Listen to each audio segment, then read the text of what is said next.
एक कपल को देखते हैं जो अमेरिका में रहते हैं। इनमें लड़के का नाम बेन होता है और लड़की का नाम लुइस। इन दोनों की एक छोटी प्यारी सी बेटी भी होती है। हालांकि बेन और लुइस अपने रिश्ते से खुश नहीं थे।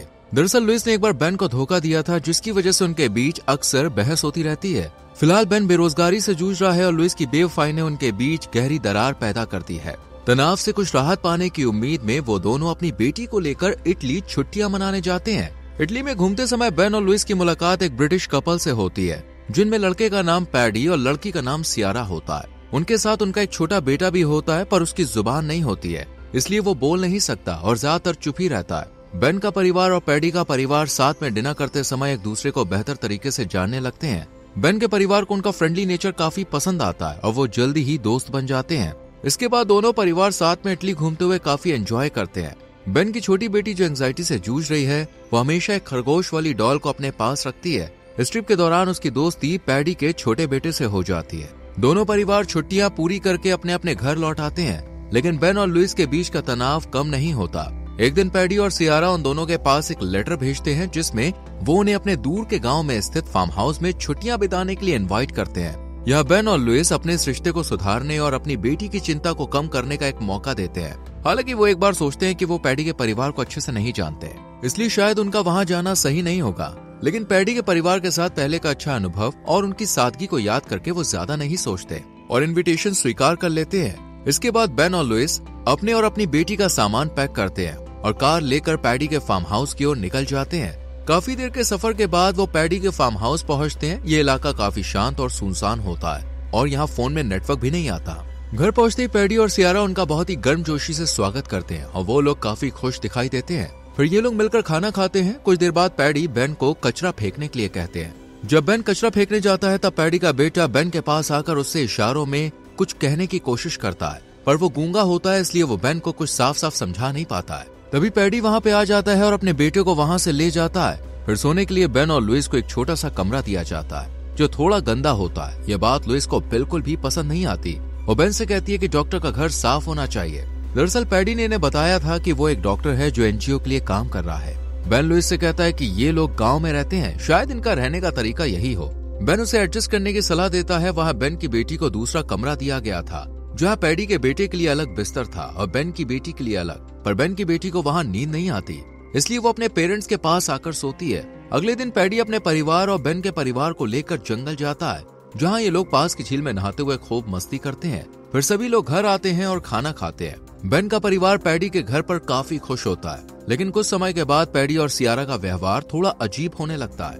बेन के परिवार को सियारा की तीखी टिप्पणियां सुननी पड़ती है और पैडी के अजीब चुटकुले झेलने पड़ते हैं। साथ ही पैडी अपने बेटे से काफी बुरी तरह से बिहेव करता है, लेकिन बेन और लुइस इसे नजरअंदाज कर देते हैं। एक शाम पैडी और सियारा बेन और लुइस को बाहर डिनर के लिए अपने साथ ले जाने वाले होते हैं, पर बेन की बेटी और पैडी का बेटा घर पे ही रुकने वाले थे। उनकी देखभाल के लिए पैडी एक बेबी सिटर को बुलाता है, पर लुइस और बेन अपनी बेटी को अकेला नहीं छोड़ना चाहते। उन्हें उसकी चिंता होती है। फिर भी पैडी के कहने पर वो मान जाते हैं और बेबी सिटर को बच्चों का अच्छे से ध्यान रखने को कहते हैं। फिर वो लोग कार में बैठकर निकल जाते हैं। ये लोग कार से समुद्र के पास एक सुंदर जगह पे पहुंचते हैं, जहाँ एक छोटा सा होटल होता है। वो होटल के अंदर जाते हैं। यहाँ का मालिक पैडी का दोस्त होता है, जो उनका अच्छे से स्वागत करता है। हालांकि उसका व्यवहार थोड़ा अजीब लगता है। फिर वो इनके लिए खाना बना के लाता है। इसके बाद वो लोग खाना खाने लगते हैं। लुइस वेजिटेरियन होती है, इसलिए वो केवल शाकाहारी खाना खाती है, लेकिन पैडी लुइस के वेजिटेरियन होने का मजाक उड़ाता है। ये बात लुइस को बिल्कुल भी पसंद नहीं आती।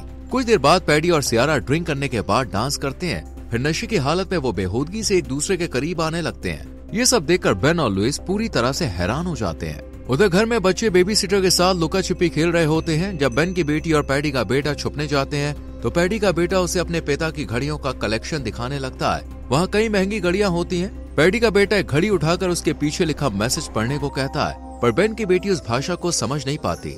तभी बेबी सिटर वहाँ आने लगता है, इसलिए पैडी का बेटा घड़ी वापस रख देता है। कुछ देर के बाद जब दोनों बच्चे सोने जाते हैं, तो पैडी का बेटा बेन की बेटी को अपने शरीर पर लगे चोटों के निशान दिखाता है। लेकिन तभी बाकी लोग घर में आ जाते हैं, इसलिए पैडी का बेटा सोने का नाटक करता है और बेन की बेटी भी ऐसा ही करती है।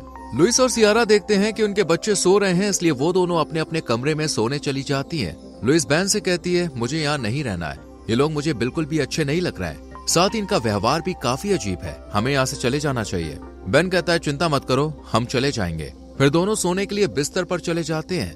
आधी रात में लुइस जब पानी पीने के लिए उठती है तो वो अपनी बेटी को देखने के लिए उसके कमरे में जाती है, पर अपनी बेटी को वहां ना पाकर वो घबरा जाती है।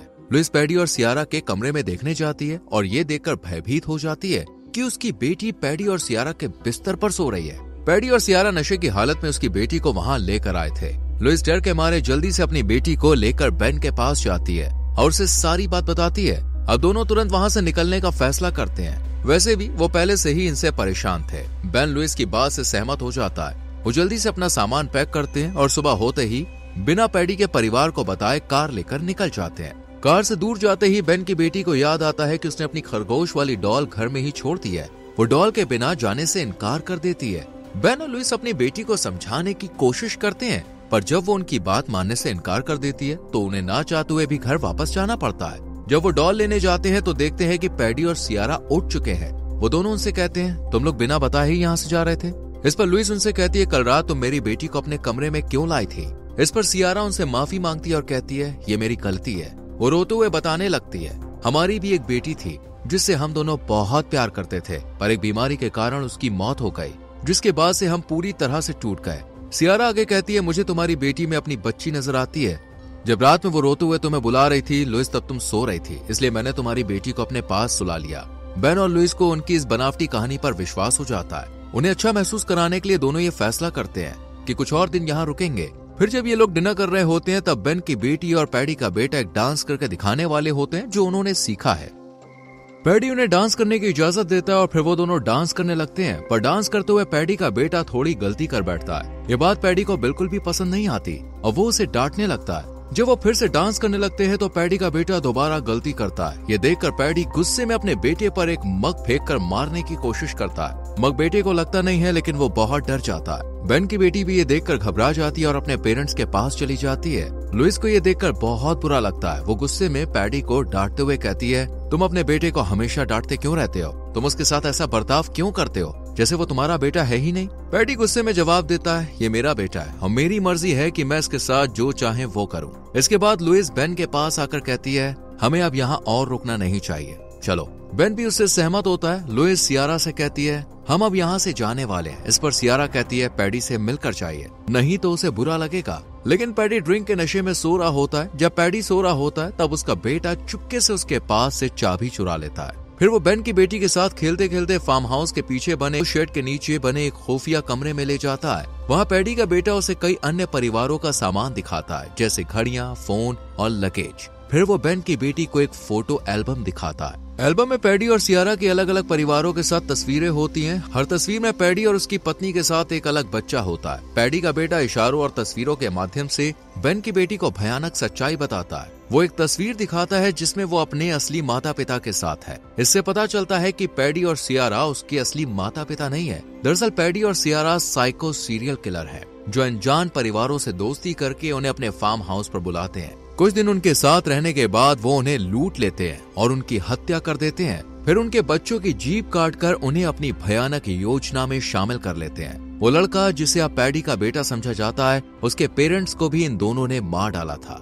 और उस लड़के की जीभ काटकर उसे अपने साथ रखा। पैडी और सियारा की योजना है कि वो बेन के परिवार को भी मार देंगे। इसके बाद वो उस लड़के को मारकर बेन की बेटी की जीभ काटकर उसे अपने साथ रखेंगे। इसी तरह उनका ये घिनौना खेल चलता रहता है। बेन की बेटी ये सब जानने के बाद बेहद डर जाती है। उसे सच्चाई पर विश्वास नहीं होता। घबराहट के बावजूद वो मोबाइल से कुछ तस्वीरें क्लिक कर लेती है, जिसमें अन्य परिवारों के सामान और तस्वीरें शामिल हैं। पैडी का बेटा खेलने का बहाना बनाकर चुपके से चाबी पैडी के पास रख देता है। बेन की बेटी तुरंत लुइस के पास जाती है और उन्हें तस्वीर दिखाकर पैडी और सियारा की सच्चाई बता देती है। लुइस ये सुनकर हक्का बक्का रह जाती है। उसकी बेटी भी बहुत घबराई होती है, जिसे वो शांत रहने को कहती है। लुइस और उसकी बेटी बेन के पास जाते हैं और उसे सारी बात बताते हैं। ये सब सुनकर बेन के होश उड़ जाते हैं। वो समझ जाते हैं कि उन्हें किसी भी हाल में पैडी के फार्म हाउस से निकलना होगा, क्योंकि उन पर कभी भी हमला हो सकता है। लुइस और बेन निकलने का बहाना बनाते हैं। लुइस सियारा से कहती है, मेरी बेटी को पहली बार पीरियड्स आए हैं और वो बहुत घबराई हुई है, हमें तुरंत घर जाना होगा। पैडी उन्हें रोकने की कोशिश करता है, लेकिन लुइस और बेन उसकी बात नहीं मानते। जब वो कार के पास पहुंचते हैं तो देखते हैं कि कार का टायर पंक्चर हो गया है। ये देखकर पैडी कहता है, मेरे गैराज में इसे ठीक करने का सामान है, मैं इसे अभी ठीक कर देता हूँ। फिर पैडी टायर ठीक कर देता है। जब बेन और उसका परिवार वहां से निकलने लगता है तो उनकी बेटी देखती है कि उसकी खरगोश वाली डॉल फटी हुई है। बेन जल्दी से कार लेकर निकलने की कोशिश करता है। तभी पैडी अपने बेटे को पास के तालाब में फेंक देता है। वो लड़का तैरना नहीं जानता था और वो चिल्लाने लगता है। बेन कार को रोकता है और तालाब में कूदकर लड़के को बचा लेता है। लेकिन तभी वो देखता है कि पैडी और सियारा ने लुइस और उसकी बेटी को पकड़ लिया है। वो सभी को पकड़कर गैराज में ले जाकर बांध देते हैं। पैडी और सियारा बेन और लुइस को धमकाकर उनके सभी पैसे अपने अकाउंट में ट्रांसफर करवा लेते हैं। इसके बाद पैडी उन्हें मारने की तैयारी करता है। तभी लुइस जो सेफ्टी के लिए चाकू रखे होती है उससे पैडी पर हमला करती है और सियारा से गन छीन लेती है। वो उन पर गन तान देती है। बेन, लुइस, उनकी बेटी और वो लड़का गैराज को लॉक कर गाड़ी लेकर भागने लगते हैं। लेकिन तभी पैडी का होटल वाला दोस्त वहाँ पहुँच जाता है और उन पर गोली चलाने लगता है। अपनी जान बचाने के लिए वो पैडी के घर में घुस जाते हैं और सभी दरवाजे खिड़कियां बंद कर लेते हैं। पैडी का दोस्त गैराज खोलकर पैडी और सियारा को बाहर निकालता है। अब वो तीनों घर के अंदर घुसने की कोशिश करते हैं। घर का हर कोना उन्हें अच्छी तरह से मालूम होता है, इसलिए वो जैसे तैसे अंदर आ जाते हैं। पैडी जब बच्चों को ढूंढ रहा होता है तब लुइस उसके चेहरे पर तेजाब फेंक देती है और भाग जाती है। उधर बेन और पैडी के दोस्त में भयानक लड़ाई होती है। पैडी का दोस्त बेन को मारने वाला होता है, लेकिन तभी लुइस पीछे से हथौड़े से वार कर उसे मार डालती है। बेन का परिवार फार्म हाउस की छत पर पहुंचता है और सीढ़ी की मदद से बेन बच्चों को नीचे उतारने की कोशिश करता है, लेकिन सियारा उन्हें ढूंढ लेती है। पर लुइस उस पर हमला कर देती है, जिससे सियारा नीचे गिरकर मर जाती है। बेन का परिवार जैसे ही नीचे उतरता है, पैडी बेन की बेटी को बंदूक की नोक पर पकड़ लेता है। वो उसे मारने ही वाला होता है कि बेन की बेटी उसके पास रखा हुआ बेहोशी का इंजेक्शन लगा देती है, जिससे पैडी गिरकर बेहोश हो जाता है। तभी वो लड़का जो वर्षों से पैडी के लिए दर्द को सह रहा था, गुस्से में ईंट उठाकर पैडी को पीट